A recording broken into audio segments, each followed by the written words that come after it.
Welcome to On Track, a podcast powered by Trolson & Twos, where we talk all things business, marketing, and motorsports. Today, we are super excited to have Rob Sears, owner of Seattle Injury Law and Sears Injury Law, here with us. He is one of our clients, and we've had the pleasure of working with him from when he was at $50 million recovered for his clients to now $200 million recovered for his clients. Outside of the financial growth in his business, it's just been a complete honor to see how he's helping people in some of the times of their lives that are just unforeseen and some of the hardest times for them and their families. So thank you so much for joining us. We're super excited just to be able to work with you and now to dive in more to your business. Michaela, thanks so much for having me, and thank you for the amazing introduction. It's been a privilege on our end to be working with you. You've taken our business to new heights, and we're just so thankful for the partnership. So thanks for having me on today. Well, thank you. Yeah, no, thank you for coming in. I think the biggest thing that I would just love to know a bit more of, obviously you've grown like crazy, and one of the things for us in our business is we're also growing, and we like working with businesses that have kind of that growth mindset. What got you into personal injury, and what made you have this idea of growing it to the scale that it is today?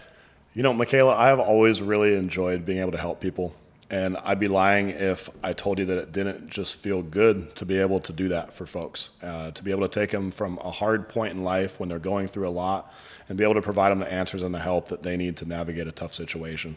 So I got hooked on that at a young age. I got into personal injury at the ripe old age of 22. It was my first job after undergrad. And I got started as just a base level paralegal, and I was making $10 an hour running around to medical offices and collecting medical records to help other paralegals send out their settlement packages to the insurance companies, and then just grew from there to negotiating and settling some of the state's largest cases for other law firms, multi-million-dollar cases for other attorneys, and eventually I decided to start my own practice, pass the bar exam, and go through all of that, and here we are today. That's awesome. And I think it's so cool too, like your guys' team, it feels so intentionally chosen. Each person that has come onto your team is so passionate about what they do and just meshes like so well together, the atmosphere that you guys have grown. How would you say in your business, as far as like the hiring process has been, like how do you choose the right people as you're growing your team? To be honest, our team is the thing I'm most proud of. And for us, I pride myself in sort of knowing within the first few minutes of talking with someone if they're going to be a fit with our existing team. And if they're going to, I feel confident that we can teach them the subject matter and that we can bring them along and turn them into an all-star. But what I can't do is take someone who might know everything about personal injury law and change their personality or the way that they're going to be a team player or adapt to change or serve someone when they're in a tough moment and not having their best day. So for us, it's about recognizing that we're hiring the person, and then we're able to teach them the skill set. And if they have that experience, it's a bonus already. But for us, it's all about the team and how that person is going to impact and fit in with our core and our mesh with our group. Yeah. And you started in your Puyallup office, right? Yeah, that's right. So, and then from Puyallup, so you had Sears Injury Law, which is here in Puyallup, and then expanded to Federal Way? So we took our Sears Injury Law office, which was at the time just me in an empty room, hoping that we could get the phone to ring and that people would choose us to help them through these cases, car accident cases mostly. And then my best friend and I, Casey Asplin, we got together and we've been friends since we were 10 years old. And we decided to open Seattle Injury Law, and that was in downtown Seattle. And then we recognized that there was a void between the two offices location-wise, so we started the Federal Way office and ran that together, and we've since grown to now we have 11 locations. So all the way up and down the I-5 corridor from Bellingham down to Portland, and now stay tuned because we're going to be covering more states here soon. Not announced yet? We've got some things in the works, but we'll talk to you on episode 2 here. Yeah. That's so cool. I'd say like one of the really cool things too is you've done a great job. We actually talked about this. Not sales, I hate to use that term. That's a natural term for myself. But like the amount of cases that you're doing per location, we were talking about that the other day, and it's really stayed that like the Puyallup office is where most of your cases are growing, but your other new locations are not too far behind, and they're much younger, which I feel like says so much about you and like how you've been able to train people for scaling. So I guess I'm pretty curious about like your process of how, like what systems you're using as you're scaling to keep people on track. I think for us, the first step is to find the right people. And it's always going to be about the right people. Yeah. And then from that point, it's about showing them our way of doing things, which is always, it's about the people first. We're in the people business. If you listen to the way Starbucks changed the game with coffee, they would say, we're not in the coffee business serving people. We're in the people business serving coffee. And so that is how we try to operate and try to make it about our clients. These are normal, real people that need help against big corporations. And so our team members, they need to be able to understand that and put that first.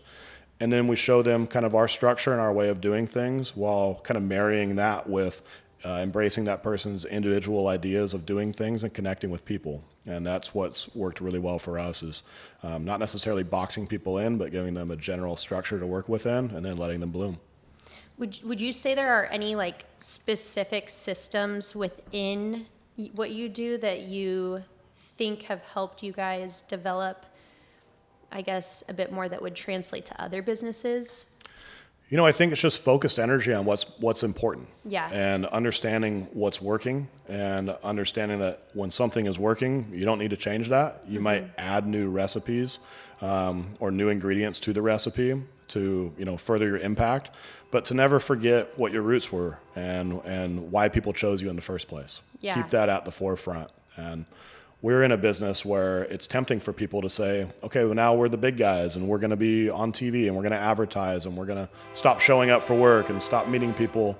And for us, we want to always keep it about that relationship. Yeah, I mean, I think the one thing that stays true to you and your team is like you hold your values and your why so much in the forefront of everything that you're doing that it really keeps their mission and your mission just so focused daily, which is important. I know that like finding your why and your mission, vision, values, it can feel very like fluffy in the beginning of building a business, and it's something that for us, like when we're helping people with their brand, a lot of times it's like we're a very sales driven marketing agency, but we truly believe that like that part of your branding and your brand guide is so important, not just for your team but also for us, like as we're marketing, to have that goal in mind. For us, it's always been about helping people. And as long as we keep that at the forefront, and by helping them, I mean helping take the stress off their plate, I mean helping them heal through the accident. It's no fun, no matter what the dollar figure is, to resolve a case for someone who's still injured. So the goal is to get them well and then get them fairly compensated at the highest level. And when you do that, the money will come. The money will chase you. The right clients will chase you. They will call.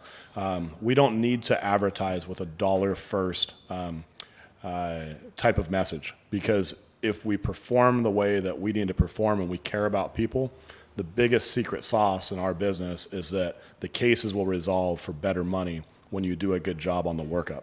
And so as long as you put that first, then you're going to be in great shape. Yeah. What would you say, I mean, you're obviously very forward thinking. What would you say your goal is for the next 5 years? So our firm is really happy to have reached, I just got done talking about how it's not about the money, but it is immeasurable for us. And we just got to the point where we're doing over $100 million per year. And so we want to continue to grow. And so we'll be seeing $250 million recovered later this year. And from that point forward, we estimate that it will take us somewhere 5 years or so to hit $1 billion, which is just a kind of a pinch me moment for me. I don't come from a whole ton. I don't come from this industry. My folks weren't lawyers or doctors or anything. So I'm just humbled to be able to help grow a team that's able to perform at a high level and handle that many cases without letting the quality slip. Yeah, that's incredible. And I think like one of the biggest things with what you just said too is like Financially, it's very like it's tangible thing to think of, but also like the more money that you guys are recovering, the more people you're helping. So it's like kind of it balances one another. Yeah, we run a referral-based practice. Yeah. And so the more people that we can impact at a high level, the more beacons in the universe that we're creating that are going to introduce our firm to those accident victims. And so, Michaela, it might not be you that's in an accident. We hope it's not. But we know that at some point, if we had either helped you or as we are now, we're working alongside each other and you know our values, you're going to run into people that could benefit from using our help. And if you believe in us strongly, you're going to refer us strongly to that person. And that person is going to be sort of pre-sold on our services. And we'll close the deal from there based on how well we connect with them. But that's how we've grown our practice. And by being friends with people that are on this side, whether it's our clients, our previous clients, our referral partners, people in the medical community, but just teaming up against one common adversary, which is people being taken advantage of by the insurance companies. Yeah, definitely. How would, with all these moving parts, I think one thing that like as business owners can be a little bit difficult is balancing that like work life. Some people are married, some people have kids, some people just, don't think about their health enough and because they're so focused on their business. That's right. First of all, how do you balance that? Because you have all three of those. You have, your wife, you have your kiddos, you have, your own health, and obviously this business that you're growing. How do you balance that? I'm so blessed. I have a beautiful, amazing family. I've got 2 kids that mean the world to me and a fiance that I couldn't be doing any of this without. And she has always been my biggest cheerleader. And she's told me that, the only rule that we have in the house is that our business has to be something that is bringing us energy, not taking away from it. And so as long as that's occurring and I'm enjoying what I'm doing, which I love helping people, then that's something that we'll continue to do. But the minute that it becomes something that's going to be taking away from time with my kids or impacting us in a negative way, then we'd make some kind of pivot. And it might not be that we would walk away from the industry because we love what we do, but it would be maybe a redefining of roles or bringing someone on to help lighten the load or things like that. But the more money you make, the less it means to you, and the more important family and being well-rounded and having that sort of balance in life becomes. That's so good. She's so wise. That's awesome. Yeah. I guess with that, do you have any tactics? Like, do you have any days? Obviously, for me, I would say like I have days where I'm up super, super late and up really, really early. And then I have some days where like I'm like, okay, no, I have to go to bed by this time and I'll be up by this time. Do you have days where like, do you have a complete turn off? Like I'm turning off my phone and I'm shutting it off, or is that? First, I think I should acknowledge that as people who want to do the best that we can, and maybe also, competitive people who want to, maybe not necessarily compete with, the agency down the street or the law firm up the road, but with themselves and what they're capable of and what they can achieve. It's important to kind of watch your own blind spots. And for me, I know that I have a tendency to be on the phone all the time. Yeah. And it's that I want to be responsive. I want to be responsive to our clients, to our team, our staff, our referral partners. But my rule is that when I get home from work and I have the kids running to me and they want to do something, is that my phone goes in the drawer. And it will go in no later than 6 o'clock at night. And I won't pick it up or reply to anything until the next morning, usually 6 or 7, in the morning at that time. And so creating that nice boundary is a nice way to prevent yourself from doing sort of half of everything. Half work, half family, half at dinner, half thinking about email. When that happens, everything falls apart. And so I just try to be as dedicated as I can with my time and just sort of set those parameters. And I owe it to my family. That's who I'm doing it for, to be 100% there with them whenever I can. Totally. And I think on another note too, when it comes to like that work-life balance, you have a lot of personal hobbies that are pretty awesome. Probably one of my favorite car collections out of anybody that I know. You also love motocross as well. Yeah. You're pretty actively out there dirt biking, and I think you do maybe some other stuff too, wake surfing. What would you say, being that this is, the podcast is called On Track, we have a couple questions. One, what is your dream car? This is a hard one for me to ask you because you have half of mine already, so it's... That's way too kind. Am I a jerk if I say I might already have it? No, absolutely not. Okay. And tell us every detail about it. Okay. My favorite car, and it's because I'm pretty familiar with it, is the McLaren 765 LT Spider. And that is one of the fastest cars that you can get for under a couple $1 million. The car weighs about 3,000 pounds. It's 100% carbon fiber. It's a twin turbo V8. You can drop the top on it in 5 seconds, and it goes 0 to 60 in about 2.2. I've had the car up to 197, and we've tracked it a couple of times.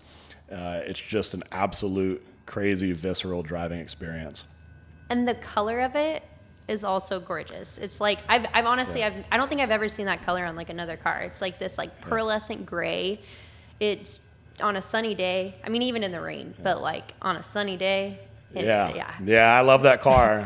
All my other cars are black, and this is the only car that I've broken that rule for because of that. It's that gorgeous, Cirrus gray is what they call it, and it's matched up against some carbon fiber and some stealth wheels with some orange McLaren trim. It's so pretty well done up. Yeah. So sick. Yeah. And then as far as motorsports go, I mean, you're pretty big into motocross, but do you have a dream motorsport event that you would want to attend or that's on your list? I love anything with speed. I would love to, and I know you've been already, so it's my turn to be jealous of you, to the F1 races in Monaco. And so we're going to have to connect at some point, and you're going to have to hook my family up with a package to get out there and check it all out. Absolutely. Yeah. That would be awesome. And I mean, experiencing stuff like that with other people is the best. So, I can't wait. Let's make it happen. I'm in. Done 2025. Deal. Yeah, let's rock. Awesome. Well, thank you so much for not only being on the podcast, but being our first guest. It's I feel like we're really starting with a bang, starting with you. So thank you so much. Way too kind of you, Michaela. I'm so happy to be here. Thank you all for listening. And tune into this gal's podcast here because it's going to go big. Thank you. Okay, thanks.